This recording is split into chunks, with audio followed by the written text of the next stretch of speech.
Assalamualaikum warahmatullahi wabarakatuh.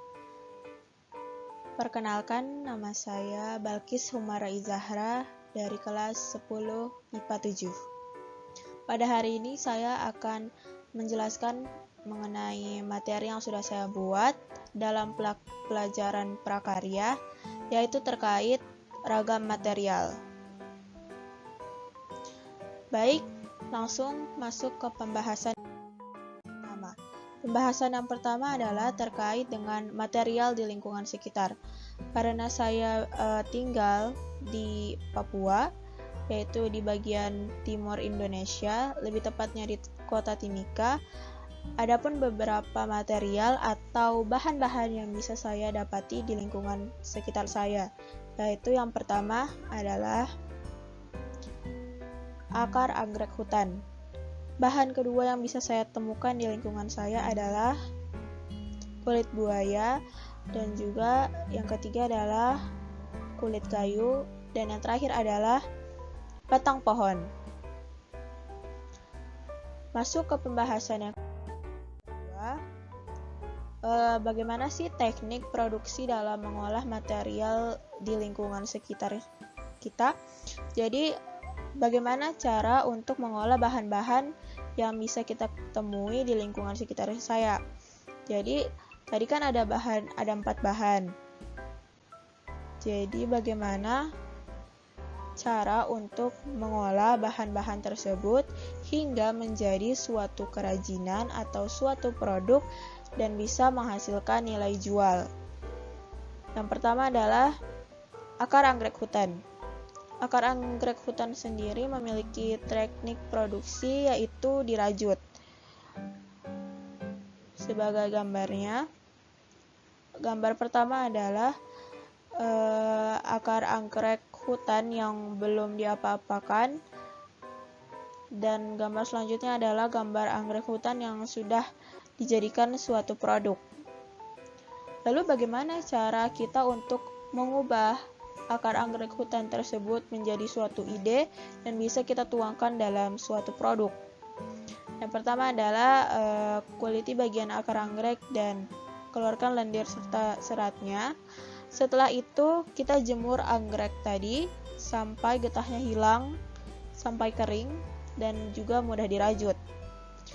Setelah itu akar-akar yang tadi sudah dijemur akan menyerupai seperti benang.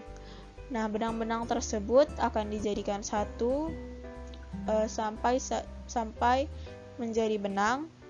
Lalu setelah sudah menjadi benang, kita mulai merajut hingga benang-benang tersebut terbentuk menjadi noken. Itulah salah satu cara agar kita bisa menjadikan akar anggrek hutan tersebut menjadi ide dan juga bisa menjadi produk dan juga bernilai jual. Material kedua adalah kulit buaya.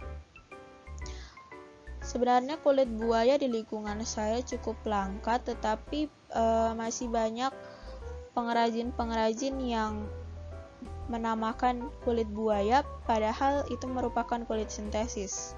Dan sebenarnya pada dasarnya untuk menggunakan kulit buaya juga tidak terlalu dianjurkan karena bisa menyakiti hewan. Oleh karena itu dianjurkan untuk memakai kulit sintesis yang menyerupai kulit aslinya.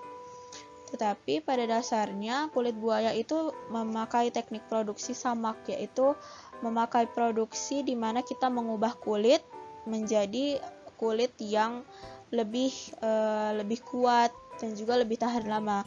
Karena pada dasarnya apabila kulit dibiarkan saja, maka dia akan mengalami proses perubahan biologi dan juga proses perubahan fisika, yaitu adalah proses perubahan di mana kulit itu akan menjadi busuk dan juga kulit itu akan menciut dan juga mengering. Dimana kalau kulit sudah seperti itu, maka tidak bisa digunakan untuk menjadi sebuah produk. Oleh karena itu digunakanlah proses samak. Bisa kita lihat pada gambar pertama merupakan kulit buaya yang masih dalam bentuk bahan. belum menjadi produk, dan gambar kedua itu merupakan salah satu produk dari kulit buaya, yaitu dompet kulit buaya. Lalu bagaimana sih cara kita untuk mengubah kulit buaya tersebut menjadi suatu produk? Jadi yang pertama, kulit buaya yang kita sudah dapatkan yaitu kita masuk ke proses samak, yaitu proses pembersihan kulit dari daging yang masih menempel, lalu kemudian dikeringkan dan diwarnai sesuai selera. Tetapi biasanya para pengrajin menggunakan pewarna-pewarna yang memang memperlihatkan bahwa itu emang dari kulit buaya. Biasanya warna yang dipakai adalah warna kuning keemasan atau coklat maupun hitam. Selanjutnya, setelah proses penyamakan dan pewarnaan, proses berikutnya adalah pembentukan kreasi sesuai dengan pengrajin, yaitu dengan membentuk pola yang diinginkan. Maksudnya adalah dengan adanya bahannya, para pengrajin itu bisa sekreatif mereka ingin membentuk apa begitu. Seperti mungkin pengrajinnya ingin membentuk dompet, maka mereka akan membentuk pola dompet lalu dibikin seperti dompet.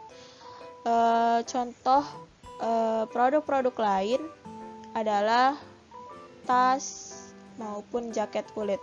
Bisa juga jam tangan yang bagian pengaitnya itu dipakai dari kulit buaya juga bisa. Selanjutnya adalah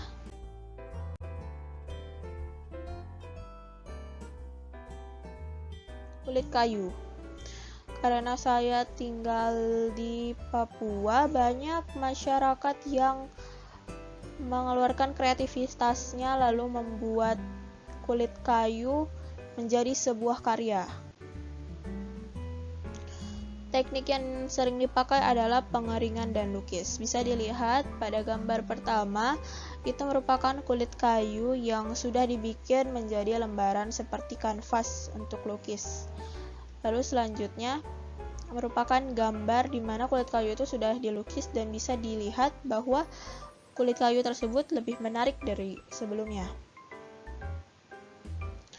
Lalu bagaimana kita dapat mengubah kulit kayu menjadi suatu ide yang dapat menjadi bahan dan bisa menjadi barang produksi. Pertama adalah kita menguliti kulit kayu dari batangnya agar tersisa kulitnya saja. Selanjutnya kulit kayu itu ditumbuk di atas batu menjadi lembaran agar seperti kanvas, lalu dibilas dan dijemur hingga kering. Setelah kering, kita bisa melukis di atas kulit kayu tersebut. Dan pada dasarnya warna yang sering dipakai oleh orang-orang itu adalah warna putih, merah, dan hitam. Warna-warna ini juga didapat dari bahan organik, yaitu warna putih diambil dari kapur, warna merah diambil dari batu kapur merah ataupun tanah liat, dan hitam diambil dari arang dan tungku. Bahan-bahan yang tadi itu kemudian dicampur oleh getah pohon sukun, air, dan juga minyak kelapa untuk nantinya bisa dijadikan sebagai cat dan dilukis di atas kulit kayu tersebut. Material terakhir adalah material yang terbuat dari batang pohon. Batang pohon sendiri sebenarnya banyak macamnya dan ada beberapa batang pohon yang emang dianjurkan untuk dibuat sebagai karya ataupun kerajinan. Teknik produksi yang biasanya dipakai adalah teknik produksi pemahatan dan pengutiran. Pada gambar yang pertama ditunjukkan bahwa terdapat batang pohon yang belum dijadikan apa-apa, masih alami. Dan pada gambar selanjutnya merupakan gambar batang pohon yang sudah dijadikan sebagai suatu kerajinan, yaitu patung. Lalu bagaimana sih cara untuk kita mengubah batang kayu ini menjadi suatu ide dan juga bisa menjadi suatu produk? Caranya adalah dengan kita mengambil kayu dari pohon bakau yang usianya sudah tua. Sebenarnya dalam memilih batang kayu apapun bisa dijadikan sebagai kerajinan. Tetapi mungkin ada beberapa kayu yang dianjurkan seperti kayu jati dan kayu-kayu lainnya. Tetapi pada saat ini saya mengambil pohon bakau atau pohon mangrove untuk dijadikan inspirasi atau contoh untuk membuat kerajinan kayu. Selanjutnya, untuk membuat ukuran yang polanya kecil-kecil dan rumit, hanya memakai paku yang dipukul-pukul hingga bentuknya pipih. Peralatan yang biasanya digunakan para pemahat terdiri dari kapak batu, gigi binatang, dan kulit kerang.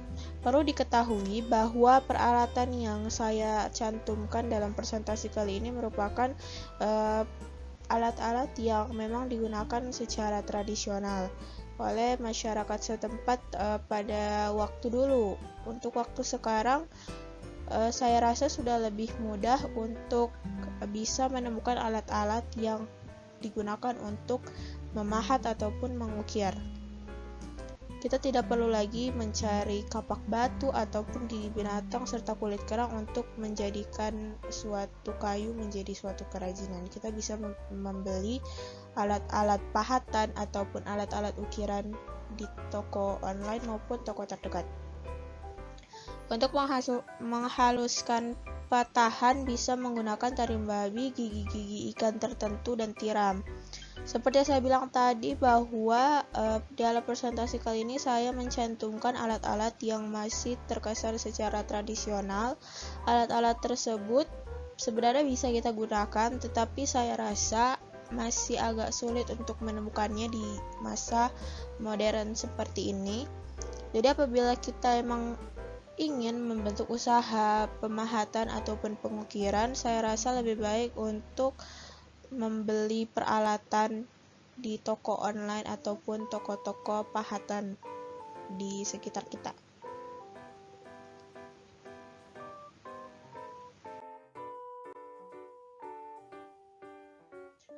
Kesimpulan dari pembahasan saya yaitu dalam kehidupan kita sehari-hari, kita tuh harus lebih banyak mempelajari dan mencari tahu mengenai kebudayaan yang ada di lingkungan sekitar.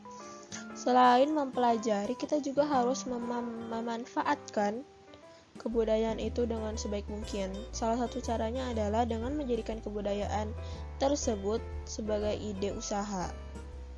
Dengan menjadikan kebudayaan tersebut menjadi suatu ide usaha, secara tidak langsung kita juga ikut memperkenalkan budaya-budaya kita kepada orang lain yang tertarik dengan usaha kita. Jadi kita mendapatkan keuntungan lebih sebenarnya, kita mendapatkan uang dan juga kita memperkenalkan lebih luas kebudayaan apa saja yang ada di lingkungan kita. Jadi mungkin ada beberapa orang yang tertarik, terus mereka memperkenalkan kebudayaan kita kepada orang lain sehingga kebudayaan kita tuh bisa lebih tersebar luas.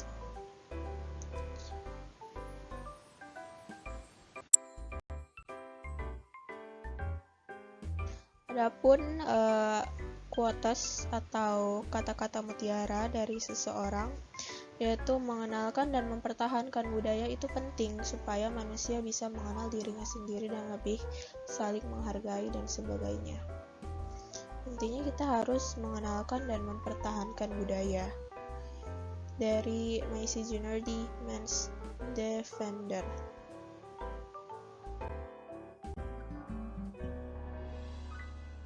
Baik, sekian video penjelasan dari saya.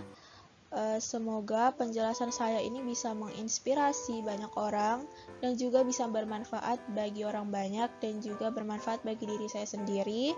Saya memohon maaf sebesar-besarnya apabila terdapat salah kata ataupun salah penjelasan dalam video saya kali ini. Saya, Balkis Humerai Zahra dari kelas 10 IPA 7, izin mematikan video.